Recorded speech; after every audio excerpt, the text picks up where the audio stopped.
Nobody inside the Browns facility expected Thursday to turn into the kind of moment fans talk about for years. At first glance, it looked like any other practice. Coaches jogging out with clipboards, players stretching casually, music thumping in the background. But people who were close enough to feel the energy said the air felt heavier than usual, like everyone subconsciously sensed something was about to break wide open. Rumors had been bubbling all week that tension between the quarterbacks was growing, but nobody predicted the atmosphere would shift so violently the moment the first drills began. Early that morning, a few players reportedly joked in the locker room about today being the day somebody gets exposed, though no one clarified who they meant. Others noticed coaches acting unusually tight, speaking in shorter sentences than normal, trying too hard to keep everything structured. Reports claim a couple of assistant coaches were already whispering about evaluation windows closing, hinting that patience was wearing out with someone on the depth chart. By the time the team stepped onto the field, eyes were already darting across the grass, waiting to see who would claim the moment. From the first rep, it became clear this wasn't a standard session. Players have said the entire atmosphere snapped into focus the second Shedeur jogged out, moving with a level of confidence that didn't look like rookie excitement. It looked like ownership. He wasn't smiling, wasn't trying to win anyone over, wasn't caught up in nerves. He looked like someone who had already made up his mind about how the day would end. Even the wide receivers reportedly noticed his energy before he threw a ball, subtly adjusting their gloves and whispering quick nods to each other as if preparing for something sharper, faster, more precise. Observers on the sideline said the moment Shedeur dropped back for his first throw, a hush washed through the offensive unit. Not silence, just concentrated anticipation, the type that only happens when someone senses a breakthrough. When the ball left his hand, players said it came out with a velocity and confidence that felt different from anything they'd seen during camp. And that was just the warm-up. But the shockwave wasn't only about what Shedeur did. It's what his presence triggered in the entire team. Defensive players reportedly heightened their intensity instantly, eager to see if the rookie hype was real. Offensive linemen planted deeper. Running backs leaned forward like they were bracing for something significant. Even coaches, who usually maintain a poker-face detachment during early reps, were caught watching a bit too closely, whispering reactions they normally keep hidden. If you're enjoying this video and loving the content, don't forget to give us a big thumbs up. It really helps us know what you want to see more of. And why keep all the excitement to yourself? Share this video with your friends, family, or anyone who loves NFL drama. Speculation quickly spread across the field that this wasn't going to be a normal evaluation day. Something bigger was brewing, something that could change internal dynamics, depth chart expectations, even the entire direction of the franchise. It was the kind of shift you can't plan, can't script, and can't walk back. And this was only the beginning. Because once the first session started rolling, everyone realized the energy wasn't settling down. It was just getting started. The tension that erupted during Thursday's practice didn't appear out of thin air. It had been simmering quietly beneath the surface for days, maybe even weeks, hidden behind polite press conferences, cautious coach speak, and forced smiles in front of cameras. But inside the facility, players had already picked up on something that outsiders couldn't see. The quarterback room wasn't just competitive, it was unsettled. And people who paid attention could feel that something was brewing long before the chaos finally reached the field. Earlier in the week, a few veterans reportedly noticed small cracks forming between Shedeur and Gabriel. Nothing dramatic, no shouting matches or obvious conflict, just little things that hinted at deeper pressure. Conversations between them felt shorter. Meetings seemed more tense. Film sessions went from collaborative to slightly guarded. A couple players claimed the energy in the quarterback room felt off. The kind of off that comes from forced partnership rather than natural chemistry. One insider supposedly described the vibe as two people, sharing the same space, but living in different universes. Some of the uneasiness came from the coaching staff, too. Rumors suggest certain assistants were quietly pushing for Gabriel because of his playbook familiarity, while others were already leaning toward Shedeur's upside. Even though no one said it out loud, players could sense the split. It showed up in tiny ways, who got pulled aside for extra feedback, who coaches lingered around during drills, who they watched more closely on film. It wasn't open conflict, but it was enough for observant players to realize the staff wasn't fully aligned. Then came the whispers. A few days before the explosive practice session, speculation began circulating around the locker room that someone in the organization felt Gabriel was tightening up under pressure. Reports claim he had struggled in a couple of closed sessions, missing throws he normally hits and hesitating on reads he used to process instantly. Some receivers reportedly felt the rhythm with him wasn't clicking the same way anymore, though no one wanted to say it outright. Meanwhile, Shedeur's reps were gaining an unmistakable crispness, and teammates quietly started noticing. On top of that, rumors online suggested that the Browns were dealing with behind-the-scenes disagreements about how quickly to accelerate Shedeur's development. Some claimed the front office wanted a faster timeline. Others said the coaching staff preferred a gradual approach. And in the middle of all, that chatter stood two quarterbacks trying to prove they belonged, one fighting to hold onto the job he thought would be his, the other steadily building momentum with every snap. But what really fueled the friction wasn't personal animosity, it was the feeling that something huge was coming. Players on both sides of the ball felt it rising throughout the week, a quiet pressure that made every rep matter more than usual. Some tried brushing it off, others embraced it, but nobody ignored it. So when Thursday arrived, the cracks that had been forming beneath the surface finally split wide open. The tension wasn't new. The clash wasn't random. The warning signs had been there all along.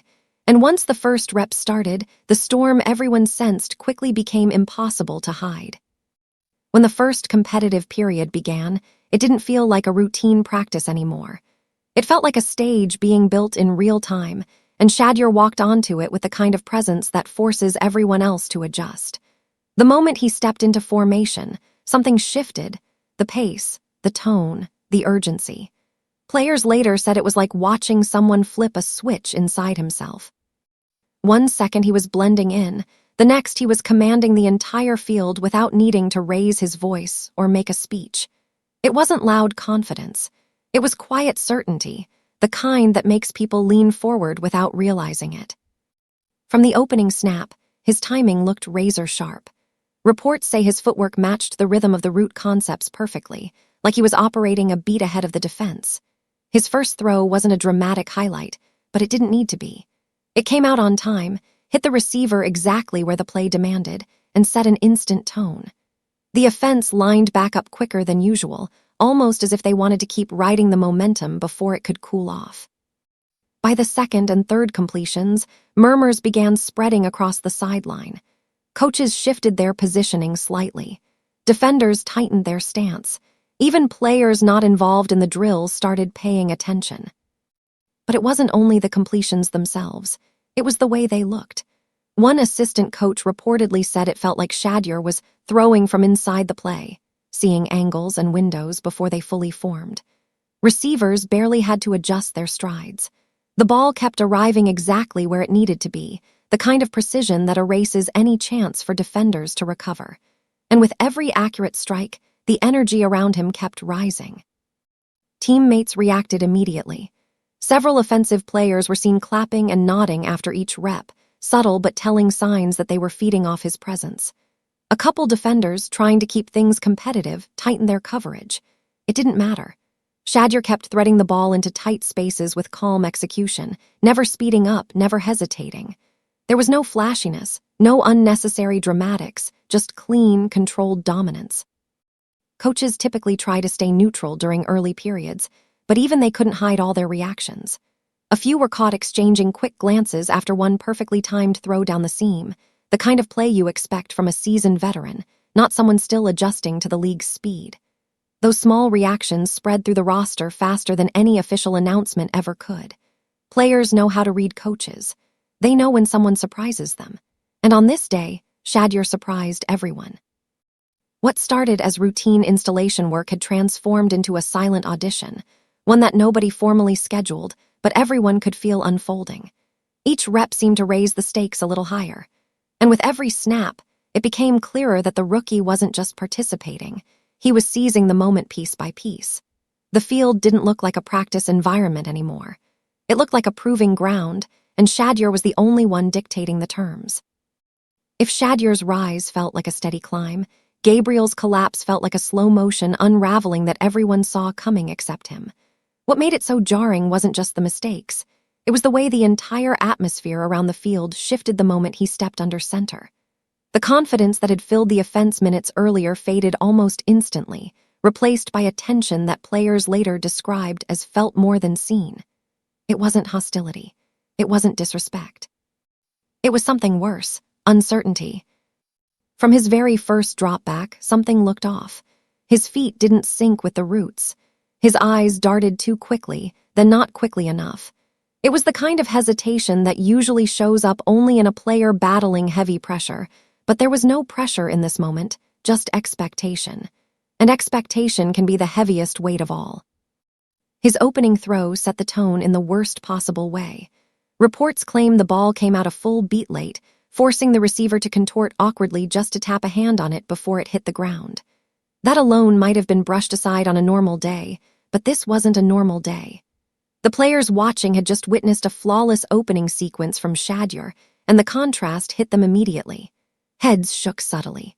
Some players let out quiet sighs. A defensive back even turned and looked toward his teammates with an expression that didn't need words. If you enjoyed today's breakdown and want to keep up with all the drama, trades, and behind-the-scenes action in the NFL, then don't forget to hit that like button. Then came the misfires, one after another, each more concerning than the last. A pass that skipped low like it lost power halfway to its target. Another that floated behind a receiver, killing the timing of the entire concept. A throw during a simple timing drill that nearly ended up in a defender's hands. None of the mistakes were catastrophic on their own, but together they created a pattern that became impossible to ignore. What really made the moment spiral wasn't the errors themselves, it was Gabriel's reaction to them. His shoulders tightened, his stride shortened, his face shifted between frustration and confusion. Players noticed it instantly. When a quarterback shows doubt, the entire unit feels it. The energy dips, the rhythm dies, and that's exactly what happened. Even coaches, who usually keep their emotions locked down, couldn't hide everything.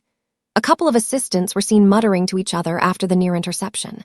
One analyst on the sideline scribbled in his notebook with a noticeable shake of the head. Defensive players, never ones to waste an opportunity, started chirping louder. Not maliciously, but competitively, testing him, pushing him, sensing vulnerability. But the harshest moment wasn't verbal. It was silent. After one particularly rough rep, a veteran receiver jogged back toward the huddle without making eye contact with anyone, his body language saying more than any words could have expressed. The message was clear. The trust that a quarterback needs wasn't there in that moment. What made this downfall public wasn't the media, and it wasn't any official announcement. It was the players. Their reactions told the full story. Their body language drew the contrast. While Shedeur had elevated the entire field, Gabriel's presence seemed to pull the energy down into the turf. And once that shift happened, everyone watching understood the truth. This wasn't a bad day. This was a breaking point. The kind that sticks. The kind you can't ignore. The kind that follows a player long after practice ends. For weeks, the Cleveland Browns locker room had been quietly simmering. Little comments here, subtle glances there, conversations that stopped the second a coach walked by. But after the practice blow-up, after Gabriel's confidence cracked in front of the entire team, and after Shedeur delivered yet another flawless string of reps, something finally shifted. It wasn't loud. It wasn't theatrical. But it was unmistakable. The room itself chose a side. It started with the wide receivers. They were the first to notice what the rest of the roster had been ignoring out of respect for the depth chart. When Shedeur stepped into a rep, the ball location, timing, and communication just felt different. He wasn't improvising out of panic. He was orchestrating, controlling, anticipating. Receivers talk, and they talk honestly. One by one, they began drifting toward Shedeur during breaks, asking about timing, gestures, how he wanted a route sold. Nobody announced anything, but everybody noticed. Then the offensive line followed. Their investment is simple. Protect the quarterback who gives them the best chance to win. In one padded session, after Gabriel melted under pressure again, the O-line watched Shedeur slide, reset, and fire a 30-yard strike while barely breaking rhythm. A veteran guard muttered, "That's different," and from that moment, their energy shifted. Protecting Shedeur didn't feel like practice. It felt like preparing for Sundays. But the real moment, the spark that turned quiet support into a locker room movement, came during film study. Coaches were breaking down Gabriel's mistakes, trying to coach him through it. But the players in the back of the room shared looks that said everything. They weren't buying it. And when Shedeur's clips came up, poised drops, clean footwork, decisive reads, the respect was visible. Heads nodded. Helmets tapped. Even the defensive guys, who usually don't give an inch to offensive praise, couldn't deny what they were seeing. For a struggling team, belief is currency. And Shedeur was generating something the Browns hadn't felt consistently in years: momentum. Some players tried to stay neutral out of respect for Gabriel. He wasn't a bad guy. He wasn't lazy. He wasn't checked out. But he was drowning. And in the NFL, the locker room chooses survival over sympathy. The moment Gabriel started withdrawing, showing up quieter, sitting alone, internalizing every mistake, the players subconsciously backed away. Not because they disliked him, but because they could sense his spirit fracturing. Meanwhile, Shedeur did the opposite. He grew louder. He grew more confident. He dapped up defenders after breaking their coverages, cracked jokes with the O-line, and stayed after practice until the bags were being loaded. Leaders who emerge naturally don't need introductions. They just start leading. And when Shedeur's voice started to matter, the room listened. By the end of the week, everything felt different. The energy around Gabriel felt like obligation. The energy around Shedeur felt like belief. And the NFL is a belief business. The Browns' coaching staff still clung to the official depth chart. But the players, they'd already updated theirs. The locker room had turned. And once that happens, there's no turning back. The Cleveland Browns front office had lived through storms before: injuries, coaching overhauls, midseason collapses. But nothing prepared them for this. The quarterback plan they'd spent months constructing, polishing, and selling to ownership suddenly looked like a house built on sand. And the moment clips from that infamous practice leaked online, Gabriel unraveling, Shedeur dealing, the panic inside the building became unavoidable. Phones started buzzing immediately.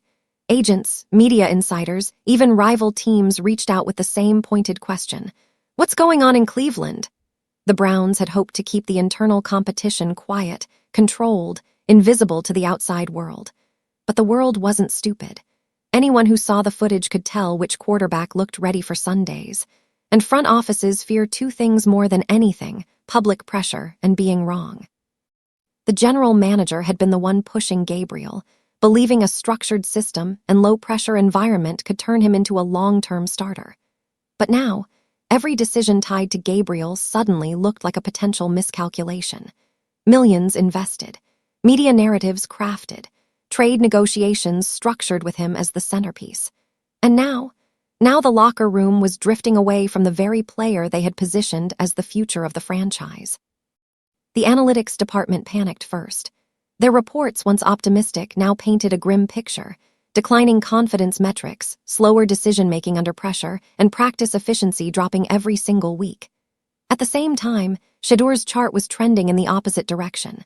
More completions, more explosive plays, more leadership markers captured through internal tracking and observational notes. Numbers don't lie, and these numbers screamed trouble. Next came ownership.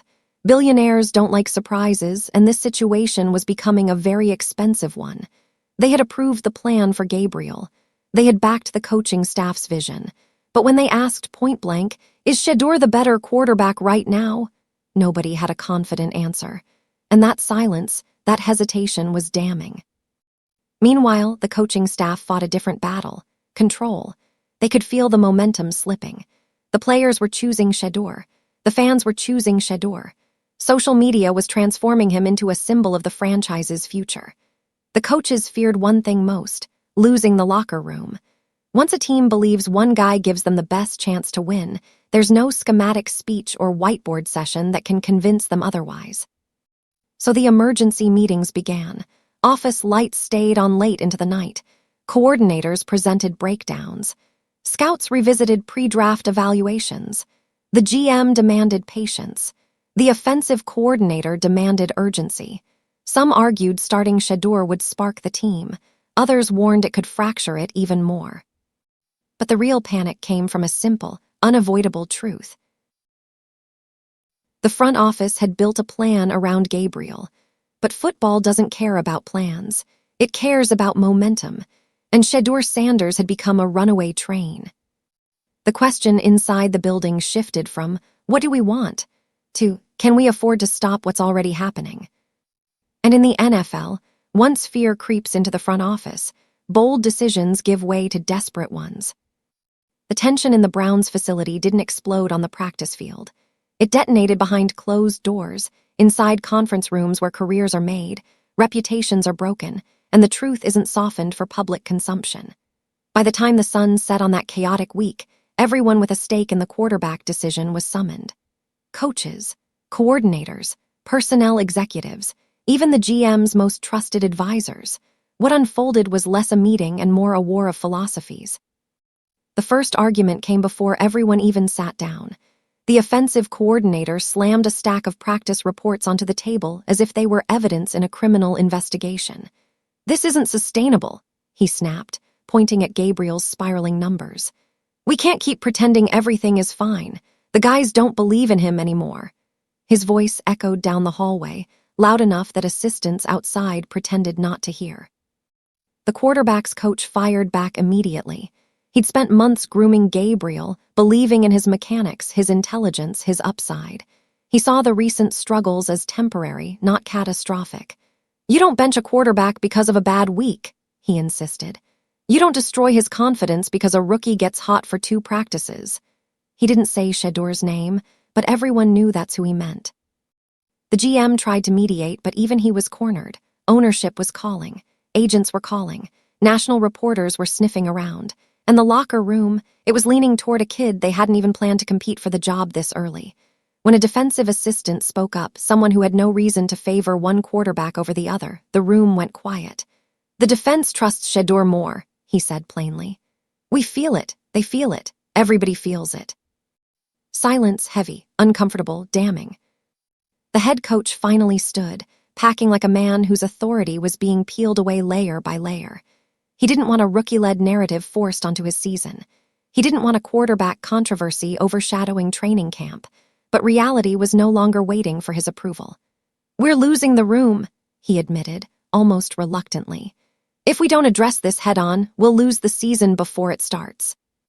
Then came the ugliest exchange of the night. A personnel executive, one heavily invested in Gabriel's development, leaned forward and coldly asked, "So what? We cave because the players like Shedeur more.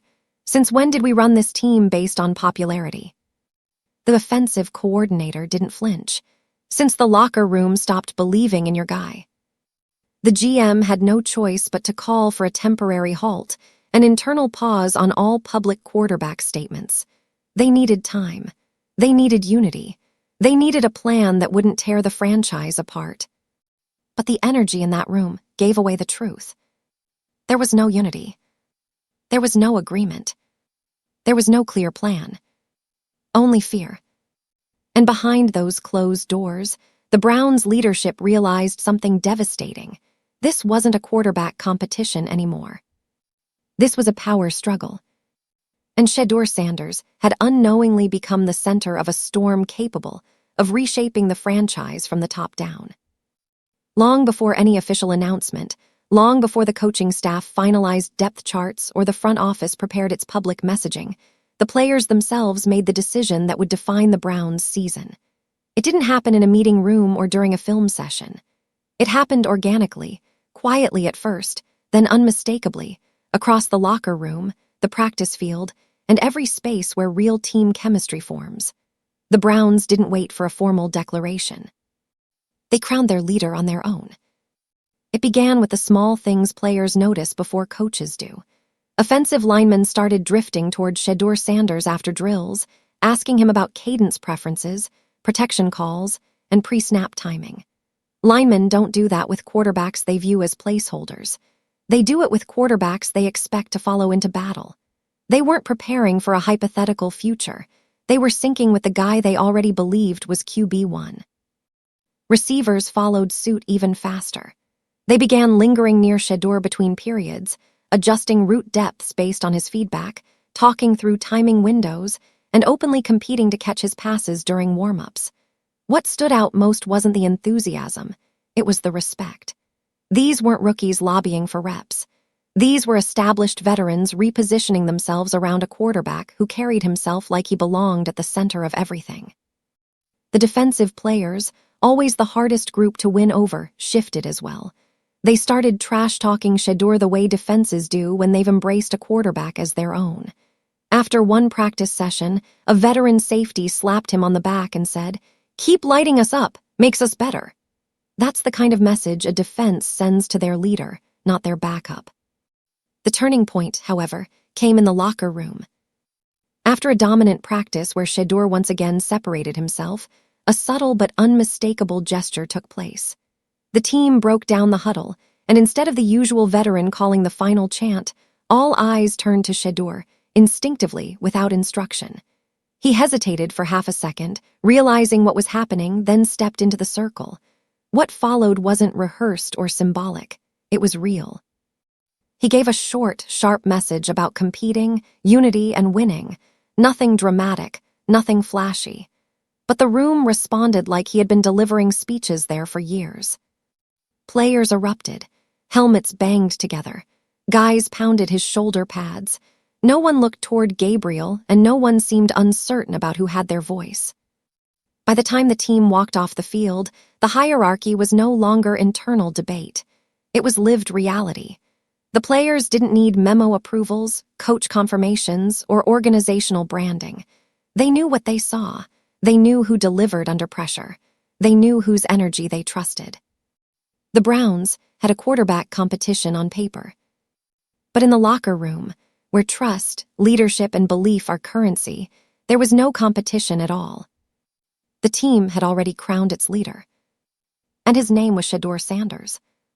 By the time the Browns finished that fateful week of practice, the quarterback competition was functionally finished, even if no one in the building dared say it aloud. Coaches saw it. Players felt it. Executives whispered about it. Analysts outside the facility speculated about it. And yet, inside the organization, a growing discomfort began to spread. Because while the on-field race was already decided, the consequences of that decision were only beginning to unfold. The simplest truth was the hardest to confront. Dillon Gabriel hadn't just lost a job. He'd lost the belief of the locker room. And in the NFL, that is nearly impossible to recover. Whispers turned into discussions. Discussions turned into concerns. Concerns turned into logistical challenges. What do you do with a quarterback who once had a developmental roadmap but now had no path forward? The coaching staff was divided. Some wanted to salvage Gabriel's confidence, rebuild him slowly, and maintain him as a viable fallback. Others believed any attempt to reinsert him into the competition would fracture team chemistry, because forcing a quarterback the players didn't trust back into the mix would only create resentment.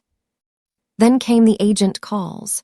Gabriel's representation began seeking clarity, then leverage, then options. Not because they were quitting, no agent admits that, but because they saw the writing on the wall. They wanted to know if their client had a future in Cleveland, or if he'd quietly become trade bait before the preseason even started.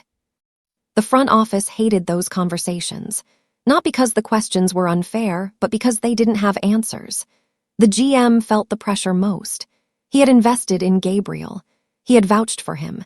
He had publicly defended the selection. And now, just months later, the organization risked appearing disorganized, reactive, or worse, divided. Ownership didn't help the tension. They weren't shy about their belief in Shedeur Sanders. Behind the scenes, they pushed for clarity. If he's the guy, name him the guy. Stop delaying the inevitable. But the coaching staff feared the optics of giving a rookie the job too soon. They feared setting a precedent that performance alone wasn't enough, that politics played a role too. Meanwhile, the locker room was already living in a different reality. To them, the starting quarterback wasn't a debate. It was a fact. Every rep, every meeting, every huddle reflected that new hierarchy. And when a team collectively crowns someone before the organization does, the gap between the two becomes a fracture line. Publicly, the Browns continued insisting the competition was ongoing. Internally, they scrambled to manage fallout they never anticipated. Gabriel became quieter. Staff became more protective. Reporters sensed a story brewing beneath the surface. The Browns didn't just face a quarterback decision anymore. They faced a cultural test, a political challenge, and a reputational dilemma. Because while Shedeur Sanders won the job cleanly, decisively, and undeniably, the fallout of that victory was far from over.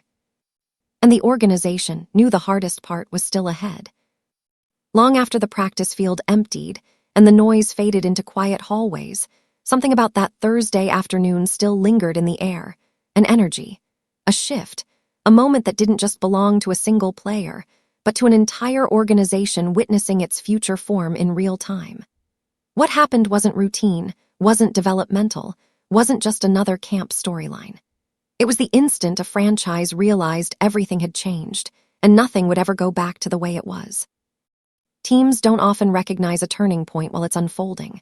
Usually it becomes clear only in hindsight, after wins are stacked, after records are rewritten, after doubts fade into distant memory. But this time was different. Cleveland didn't need weeks or months to understand what they saw. They knew immediately. They felt it. They reacted to it. And in a building accustomed to cautious optimism and decades of heartbreak, there was finally something that looked, sounded, and felt like hope. Not theoretical hope, not projected upside, real, undeniable, on-the-field proof. Shedeur Sanders didn't arrive in Cleveland looking to replace anyone, embarrass anyone, or disrupt an organizational roadmap. But when the whistle blew and the ball left his hand, everything those coaches planned, everything the front office expected, and everything the players assumed suddenly evaporated. He showed command that didn't need explanation, confidence that didn't need permission, leadership that didn't need to be taught. And the craziest part, he didn't say a word. He just played. The aftermath, Dillon Gabriel's unraveling, the sideline's reaction, the locker room's shift, wasn't about humiliation or rivalry. It was simply the natural consequence of watching someone rise to a level no one else in the building could match. A standard was set, and everyone felt it instantly. For the first time in years, the Browns weren't just searching for their future, they were staring straight at him. Inside the front office, that realization triggered panic, denial, debate, and eventually acceptance. Coaches argued about timing. Executives worried about optics. Agents circled like sharks. Yet through all the noise, one truth continued to override every concern. Cleveland finally had a quarterback who didn't just meet expectations, he reset them. And once that becomes obvious, you can't unsee it. Players talked about it quietly at first, then openly. Veterans admitted they hadn't felt this confident in years. Younger players said the field simply felt different when he stepped into the huddle. Even those who remained skeptical found themselves pulled into the gravity of the moment. Doubt couldn't survive what they witnessed. This wasn't hype. This wasn't projection. This was a coronation, and everyone in the building knew it. Years from now, fans will still talk about this day as the moment everything changed. Not because it was dramatic, but because it was honest. It was raw. It was undeniable. A rookie walked onto the field and played like a franchise savior long before anyone expected him to. Cleveland didn't plan for it. They didn't predict it. But they'll never forget it. Because every franchise has a single moment when their future arrives. For the Browns, it happened on a Thursday afternoon. And it came wearing number 2. If you enjoyed today's breakdown and want to keep up with all the drama, trades, and behind-the-scenes action in the NFL, then don't forget to hit that like button. It really helps this channel grow and lets us know you love this kind of content. And hey, don't keep it to yourself. Share this video with your friends, your group chats, or anyone who loves football as much as you do. The more the conversation spreads, the better it gets. Most importantly, if you haven't already, make sure you subscribe to the channel and tap the notification bell. That way, you'll never miss when we drop fresh stories, wild rumors, or breaking updates that the mainstream media won't talk about.